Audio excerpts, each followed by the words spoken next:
जय श्री कृष्ण दोस्तों। मौनी अमावस्या जो कि साल की सबसे बड़ी अमावस्या में से एक मानी जाती है।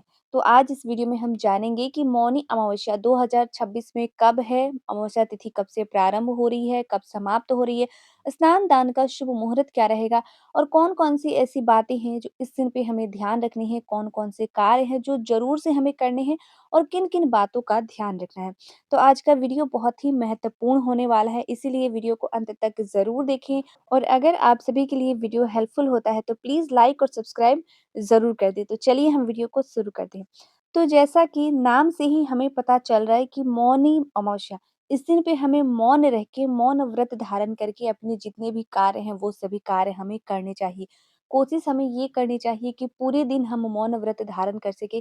लेकिन अगर ऐसा संभव ना हो तो हमें जब तक हम स्नान नहीं करते हैं तब तक हमें चुप रहना चाहिए, यानी कि मौन व्रत धारण करना चाहिए। इसीलिए हमें सुबह उठकर जल्दी से जल्दी स्नान ज़रूर कर लेना चाहिए। तो सबसे पहले तो मैं आपको बता दूँ कि मौनी अमावस्या इस साल 2026 में हम कब मनाएँगे? 18 जनवरी को दिन रहेगा रविवार, ठीक है? रविवार का दिन है, तो इसी दिन पे हम मौनी अमावस्या का पर्व मनाएँगे। आगे मैं तिथि आप सभी को बता दूँगी। तो देखिए, सबसे पहले तो हमें सूर्योदय से पूर्व इस दिन पे उठ जाना है। इसके बाद हो सके तो इस दिन पे साफ-सफाई का विशेष ध्यान रखा जाता है। तो सबसे पहले हमें अपने घर के जितने भी कार्य हैं, साफ-सफाई है वो सब कुछ कर लेना है। इसके बाद हमें स्नान करना है, लेकिन ध्यान हमें क्या रखनी है कि हमें बोलना नहीं है, ठीक है?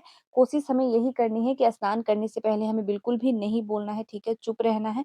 इसके बाद स्नान-ध्यान करने के बाद हम पहले दान करेंगे, इसके बाद हम सूर्य देव को जल चढ़ाते हुए फिर हम अपनी पूजा-पाठ जो भी है, वो सब कुछ करेंगे, ठीक है? ये हो गई सुबह की चीज़। स्नान के लिए इस दिन पे नदी सरोवर हम जाते हैं, जो कि बहुत ही शुभ माना जाता है, बहुत ही महत्वपूर्ण होता है इस दिन पे गंगा स्नान करना।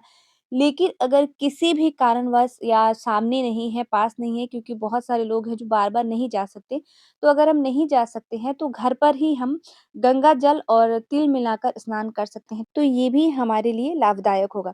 इसके साथ मैं ये भी बताती चलूँ कि जितनी भी महिलाएँ हैं उनको इस दिन पे बालों में शैम्पू और साबुन नहीं करनी चाहिए, ठीक है? बालों को हमें शैम्पू और साबुन से नहीं धोना है। अगर हम नदी सरोवर जाते हैं, डुबकी लगाते हैं, तब अगर हमारे बाल गीले होते हैं तो कोई बात नहीं है। लेकिन घर पर हमें बालों को गीला करते हुए स्नान इस दिन पे नहीं करने चाहिए, किसी भी अमावस्या पे हमें नहीं करने चाहिए, ठीक है? इसके साथ ही इस दिन पे ना ही हमें नेल कट करना है, ना ही बाल कट करना है, ठीक है? ये सभी कार्य हमें अमावस्या के दिन पे नहीं करने चाहिए। सिंदूर वगैरह हम लगा सकते हैं, ठीक है? इसके साथ मैं ये भी बताती चलूँ कि दान के लिए इस दिन पे विशेष माना जाता है कि उन्हीं चीज़ों का हमें दान करना चाहिए, ऊन से बनी चीज़ों का, जैसे गर्म कपड़े हो गए और मतलब कंबल वगैरह हो गए, ये सभी चीज़ें जो है वो इस दिन पे दान विशेष बताए गए हैं। तो अगर हम ये सभी जा दान करते हैं, तो विशेष लाभ होता है। इसके साथ हम चावल, आटे का, चीनी का, ये सभी चीज़ें भी दान कर सकते हैं। पितरों के निमित्त इस दिन पे हमें दान और तर्पण ज़रूर करनी चाहिए। इससे हमारे पितरों को मोक्ष प्राप्त होती है और हमारे ऊपर उनका सदा सर्वदा कृपा जो है वो बना रहता है। माना जाता है कि पितरों की कृपा हमारे ऊपर अगर बनी रहती है ना, तो हमारे घर में हमेशा सुख समृद्धि बनी रहती है। तो ये कार्य हमें इस दिन पे ज़रूर करनी है।